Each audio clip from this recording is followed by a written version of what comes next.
വെള്ളിയാഴ്ച നമ്മളെന്തായാലും ജുമാക്ക് കഴിഞ്ഞാൽ ഒരു ബിരിയാണി അടിക്കണ്ടേ? അതല്ലേ അതിന്റെ ഒരു റാഹത്ത്. അപ്പൊ ബിരിയാണി കഴിക്കാൻ പോവാ.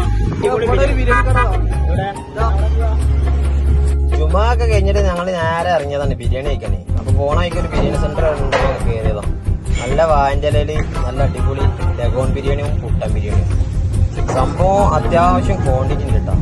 ചിക്കൻ ആയാലും ബീഫായാലും. അപ്പോ ഈ വഴി വരണ്ടെങ്കിൽ ഒന്ന് ഇവിടെ കയറിക്കോളി. നല്ല അടിപൊളി ബിരിയാണിയാണ്.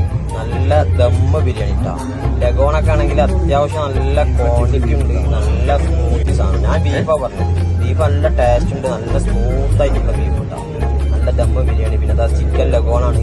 അത്യാവശ്യം ക്വാണ്ടിറ്റി ഉണ്ട് സംഭവം. വാഴന്റെ ഇലയിൽ ഇങ്ങനെ കഴിക്കുമ്പോഴുള്ള സ്വാദ് സംഭവം ഉഷാറായിട്ട ബിരിയാണി. റാഹത്ത് ബിരിയാണി ഫിനിഷ് ചെയ്ത്.